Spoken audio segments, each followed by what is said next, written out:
Assalamualaikum, Bu. Waalaikumsalam, Nak. Kamu apa kabar? Alhamdulillah, baik, Bu. Ibu apa kabar? Alhamdulillah, kabar Ibu juga baik. Mohon maaf sebelumnya, kalau Ibu boleh tahu, kamu dari kelas berapa ya?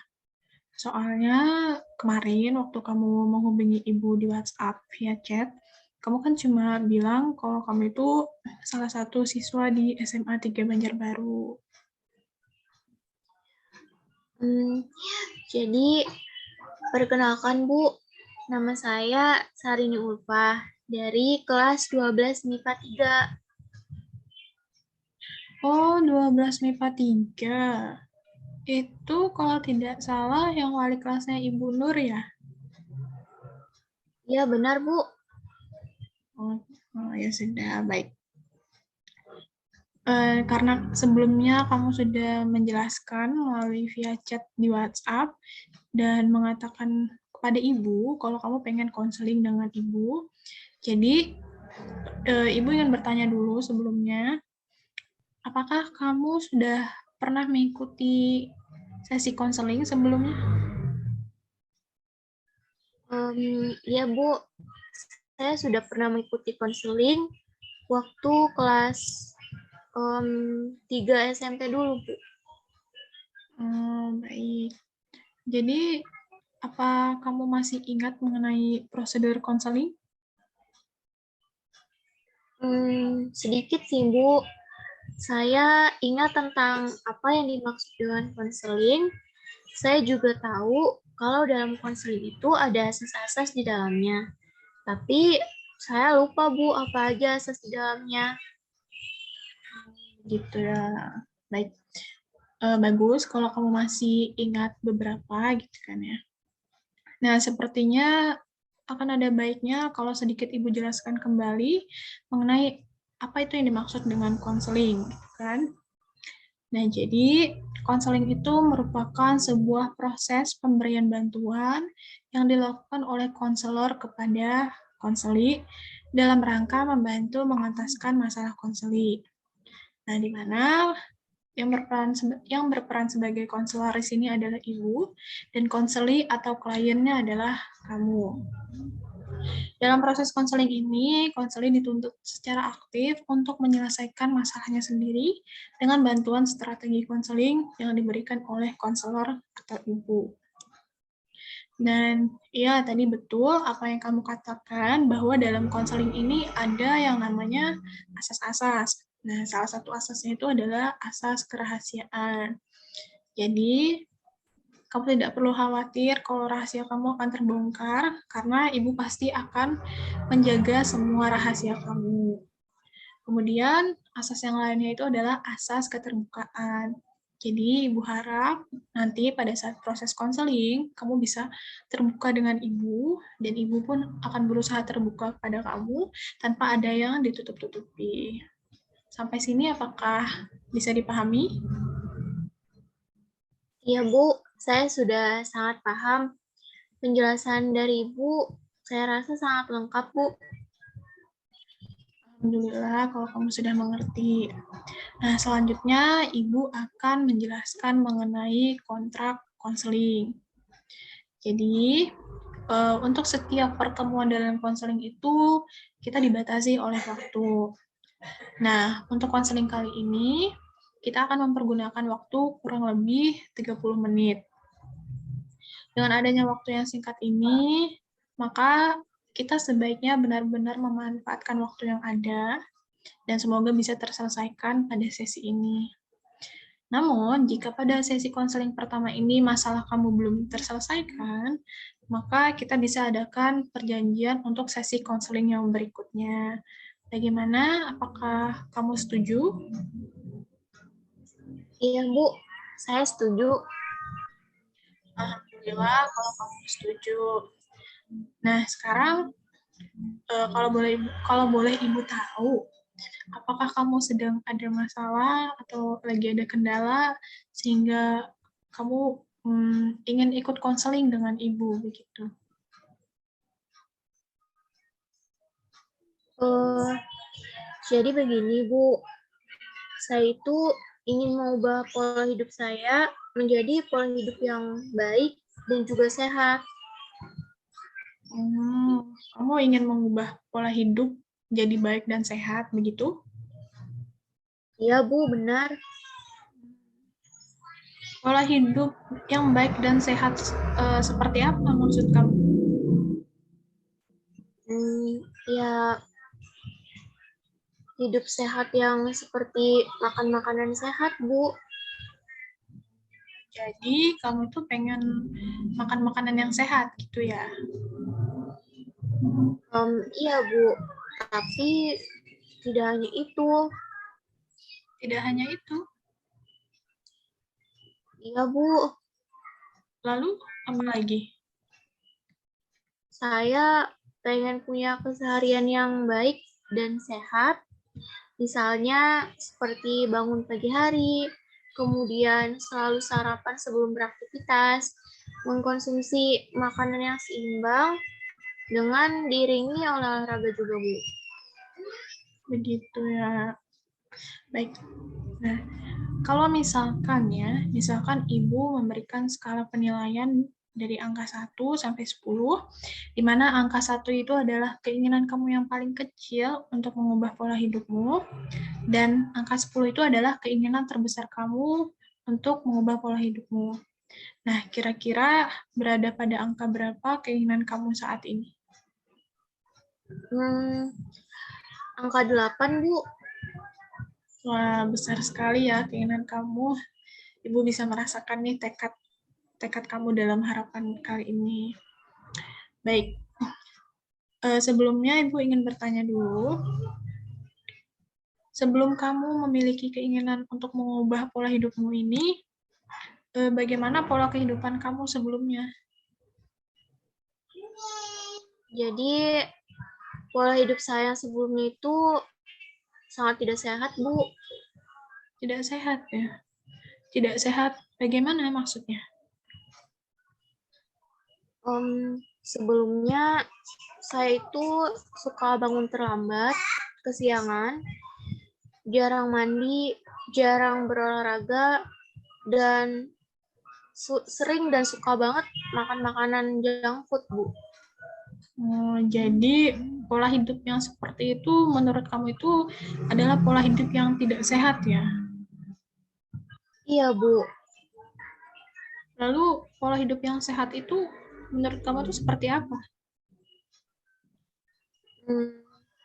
Kurang tahu juga sih, Bu. Makanya saya datang ke sini ingin konseling dengan Ibu mengenai masalah saya ini.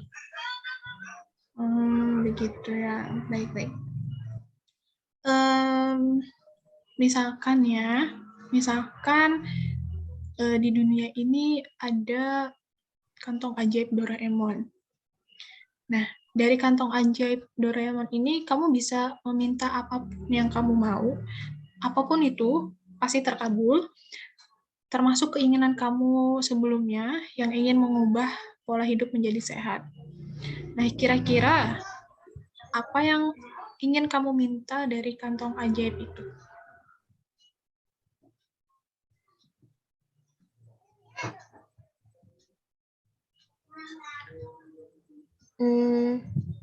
Saya ingin minta sebuah alarm yang bisa membuat saya bangun pagi setiap hari. Lalu, saya ingin meminta makan makanan yang enak, tapi juga sehat. Saya ingin meminta sepatu yang bisa membantu saya agar tidak malas berolahraga. Saya ingin minta sebuah jam yang bisa mengatur jadwal saya. Karena saya itu orangnya pelupa, Bu. Sepertinya itu saja, Bu. Baik, Ibu simpulkan dulu ya. Jadi dari kantong Doraemon tadi, kamu ingin meminta sebuah alarm yang bisa membangunkan kamu setiap hari, lalu kamu ingin makan makanan yang sehat, tapi makan makanan yang enak, tapi sehat gitu kan. Nah, kemudian yang ketiga, kamu ingin sebuah sepatu yang bisa membuat kamu berolahraga. Kemudian yang terakhir, kamu ingin sebuah jam yang bisa mengatur jadwal kamu. Benar begitu? Benar, Bu. Seperti itu. Baik. Nah, dari permintaan kamu yang sebelumnya, kira-kira apakah kamu mendapatkan gambaran tentang bagaimana pola hidup sehat yang kamu inginkan? Sepertinya iya, Bu. Iya benar, Bu. Saya jadi tahu sekarang.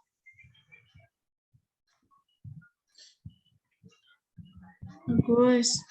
Bagus kalau kamu sudah mengetahui pola hidup sehat yang kamu inginkan. Nah, sekarang kira-kira apa yang akan kamu lakukan untuk memulai pola hidup sehat yang kamu inginkan tadi? Untuk itu, saya juga masih bingung sih, Bu. Oh, masih bingung ya. Baik. Sekarang Ibu minta kamu coba renungkan, bayangkan, dan pikirkan kira-kira di mana kamu bisa mendapatkan berbagai macam informasi yang lengkap, termasuk informasi pola hidup sehat yang kamu inginkan. Kira-kira di mana gitu?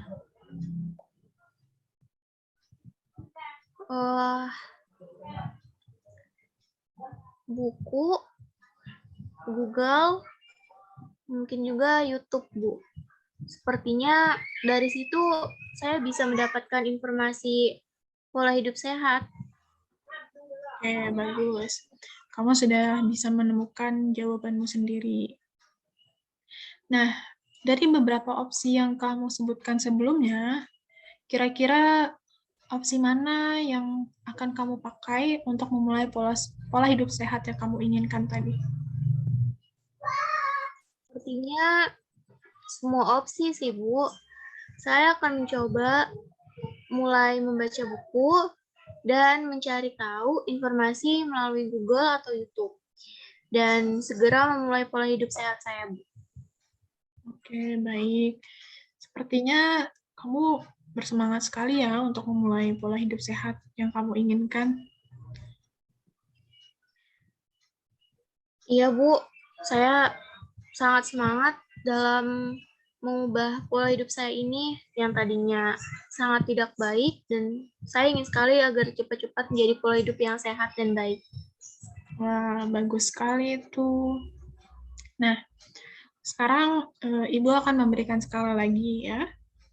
Dari angka 1 sampai 10, di mana angka 1 itu adalah angka yang terkecil dan angka 10 itu adalah angka yang terbesar. Kira-kira pada angka berapa keinginan kamu untuk memulai pola hidup sehat yang kamu inginkan? 9, Bu. Wah, besar sekali ya semangat kamu. Iya, Bu. Nah, sekarang Ibu akan memberikan tugas kepada kamu. Jadi, nanti setelah kamu sampai di rumah, setiap kali kamu mulai mencari tahu informasi tentang hidup sehat, coba kamu tulis atau catat atau simpan dimanapun itu. Misalnya kayak catat di kertas atau kamu screenshot di HP kayak gitu. Nah, kemudian kamu juga bisa mencatat hal-hal apa saja yang sudah kamu lakukan dari informasi yang kamu dapatkan sebelumnya. Kira-kira apakah bisa dilaksanakan? Insya Allah bisa, Bu. Baik, bagus sekali Rini. Lalu, apakah ada yang ingin kamu sampaikan lagi? Sepertinya sudah tidak ada lagi, Bu. Itu saja. Baik, kalau sudah tidak ada. Kira-kira apakah tugas saya itu bisa dilakukan mulai besok? Iya, Bu. Saya akan mencoba melakukannya dari besok pagi. Oke, Ibu tunggu ya prosesnya. Oke, baik. Kalau kira-kira sudah tidak ada lagi yang ingin kamu sampaikan, kira-kira kesimpulan apa yang dapat kamu tarik dari pembicaraan kita yang cukup panjang tadi?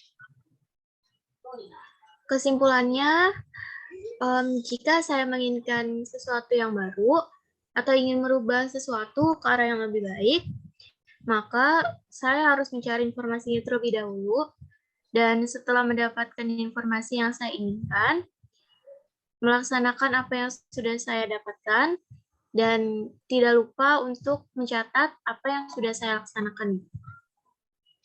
Oke, bagus sekali.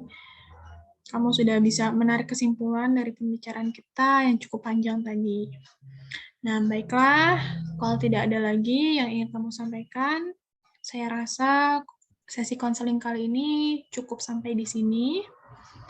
Kita bisa melakukan perjanjian untuk sesi konseling yang selanjutnya untuk meninjau apakah kamu sudah melakukan tugasmu atau belum. Nah, Ibu harap semoga apa yang kamu inginkan bisa segera tercapai dan bisa segera terlaksana. Iya, Bu. Terima kasih banyak ya, Bu, atas waktunya. Ya, sama-sama. Kalau begitu, Ibu akhiri ya. Wassalamualaikum warahmatullahi wabarakatuh. Waalaikumsalam warahmatullahi wabarakatuh.